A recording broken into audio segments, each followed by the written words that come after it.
அன்பான மக்களே, நம்மளோட இந்த வீடியோவில் வந்து பார்த்தீங்க அப்படின்னா எதை பற்றி பேச போகிறோம் அப்படின்னா கண்டிப்பாக மகாநதி பற்றி தான் பேசுவோம். அதில் வந்து எதை பற்றி பேச போகிறோம் அப்படின்னா, இதுவரை நடந்த மகாநதி சீரியலில் எபிசோடில் வந்து என்னெல்லாம் மிஸ் ஆகிருக்கு அப்படிங்கிறத பற்றி நம்ம பார்க்கணும். நிறைய விஷயங்கள் வந்து மிஸ் ஆகிருக்கு அப்படிங்கிறதான். இப்போ வந்து விஜய் வந்து காவேரி வீட்டுக்கு போனதுலேருந்து இப்போ வீட்டுக்கு வந்தது வர அப்படிங்கிற ஒரு இதை வச்சுக்கிட்டாலுமே வந்து பார்த்தீங்க அப்படின்னா, இப்போ அந்த இடத்துல வந்து அந்த வீட்டில், அதாவது மகாநதி வீட்டில் வந்து யாருமே அதாவது குமரன் இல்லாத டைமில் வந்து விஜய் காவேரி இங்கே வந்துட்டாங்க. வந்தால் பார்த்தீங்க அப்படின்னா பாட்டி கூட முடியல, அதனால் வந்துட்டாங்க. அதெல்லாம் ஒரு பிரச்சனை இல்லை. இங்கே வந்து செலிப்ரேஷன் மூடில் இருக்கிறாங்க. பாட்டி வந்து கண்டிப்பாக வந்து வளைகாப்பு பண்ணணும் அப்படின்னு செலிப்ரேஷன் மூடு போயிட்டாங்க. அடுத்து ஒரு செலிப்ரேஷன் அப்படிங்கிற மாதிரி வந்து ரெடி பண்ணிகிட்ருக்காங்க. கண்டிப்பாக அந்த மாதிரி தான், அதை நோக்கி தான் போவாங்க. அடுத்த செலிப்ரேஷன் என்ன அப்படின்றது ஒன்று இருக்குது. அது வந்து இப்போ அது காவேரி வீட்டுக்கு வர்றதுக்கு முன்னாடி வந்து ஒரு டிஸ்கஷன் போச்சு. காவேரி வீடு, அதாவது கொடைக்கானல் வீடு, அதை வித்தரணும் அப்படின்னு முடிவு பண்ணியிருக்காங்க. வித்தரணும்னு முடிவு பண்ணப்போ வந்துட்டு இங்கே வளையா ஃபங்க்ஷன்லேயும் வந்து காவேரி கிட்ட வந்து பேசிட்டு போகிறாங்க. காவேரியுமே வந்து அதை ஒரு சுச்சுவேஷனில் புரிஞ்சுக்கிட்டு நம்ம வந்து அதை பண்ணிடணும் அப்படிங்கிற ஒரு மைண்ட் செட்டுக்கு வராங்க. எனக்கு தெரிஞ்சு நிறைய கமெண்ட்ஸ்லையுமே வந்து நான் நம்மளோட ஃபேன் பேஜில் இருந்த கமெண்ட்ஸில் தான் நான் வந்து இதவே பிடிச்சேன். என்னன்னு சொல்லி பார்த்தீங்க அப்படின்னா, கொடைக்கானல் வீடை வந்து விஜய்க்கு விற்கிறதுக்கு வந்து அவருக்கு வந்து இஷ்டம் கிடையாது.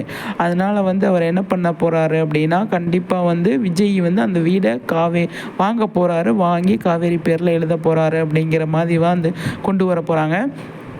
அப்போ காவேரி பேரில் எழுதுனா அது வந்து இவங்க அக்கா தங்கச்சிக்கு எந்த மாதிரி எடுத்துப்பாங்க அப்படிங்கிறது ஒன்று இருக்குது. கண்டிப்பாக விஜய் தான் வாங்க போகிறாரு. கொடைக்கானல் வீடை காவேரிக்கு தெரியாமையே அவர் வந்து வாங்க போகிறாரு அப்படிங்கிறதான்.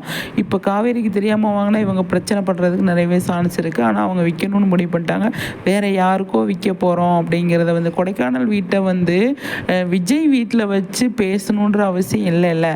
அதை வந்து அன்றைக்கி நைட்டு தாத்தா வந்து பேச ஆரம்பிச்சிருக்காரு. தாத்தா விஜய் வந்து பேச ஆரம்பிச்சிருக்கும் போது அப்போ இதில் வந்து நமக்கு என்ன தெரிய வருது அப்படின்னா, விஜய் கைக்கு வரப்போகுது அந்த வீடு அப்படிங்கிற மாதிரி நமக்கு தெரிஞ்சு போச்சு. அதில் பெரிய பெரிய ப்ராப்ளம் வர்றதுக்கு நிறையவே சான்ஸ் இருக்குது. விஜய் கைக்கு அந்த வீடு வந்துச்சு அப்படின்னா விஜய் தான் பேரில் எழுத மாட்டார், காவேரி பேரில் தான் எழுதுவார்.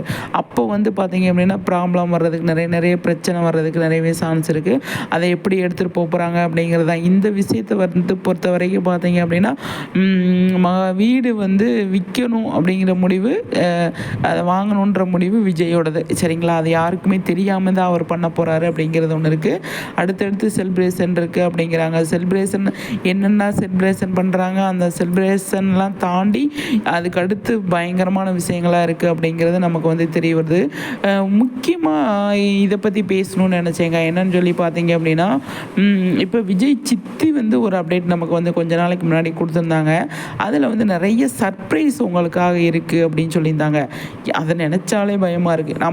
நம்ம என்ன நினைக்கிறோம், ப்ரொமோவே விட மாட்டுறாங்க. மகாநதி பொறுத்த வரைக்கும் ப்ரொமோவை கிட்டத்தட்ட 2-3 வாரமாகவே வந்து சண்டே ப்ரொமோ மட்டும்தான். மற்ற இடையில எந்த ப்ரொமோவே வந்து கொடுக்க மாட்டுறாங்க.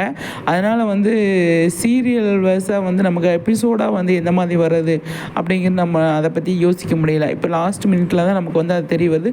வீக்கெண்டில், அதாவது வெள்ளிக்கிழமை முடிஞ்சதுக்கப்புறம் தான் வந்து இது மிஸ் ஆயிடுச்சு, அது மிஸ் ஆயிடுச்சு நம்ம வந்து யோசிக்கிற மாதிரி இருக்குது. இப்போ சடனாக வந்து விஜய் காவேரி வந்து அவங்க வீட்டுக்கு வந்துட்டாங்க. அவங்க ரோட்டில், அதாவது ஹோட்டலுக்கு போன டைமில், அந்த டைமில், இந்த டைமில், ஒரு சில டைமில் முக்கியமான டைம் இருக்குது பார்த்தீங்களா, அந்த டைமில் கூட வந்து அவங்க வந்து நமக்கு ப்ரொமோ ஹிட்டு கொடுத்துருந்தாங்கன்னா நல்லா இருந்திருக்கும். அது எப்பயுமே வந்து கொடுக்கல அப்படிங்கிறது ஒரு பாயிண்ட் இருக்குது. அப்கமிங்கில் வந்து இதெல்லாம் தவிர்க்கணும் அப்படின்ற என்னோட இது. நிறைய விஷயங்கள் நம்ம சீரியலை பாசிட்டிவாக எடுத்து போகிறதுக்கு நிறைய முயற்சி பண்ணலாம். ப்ரொமோஸ் வந்து அதிகமாக கொடுக்கலாம். ப்ரொமோஸ் வந்து கட் பண்ணி எடிட் பண்ணுறது வந்து நம்ம எடிட்டர்ஸ் தாம்மா. அந்தந்த சீரியலுக்குன்னு எடிட்டர்ஸ் இருக்காங்க.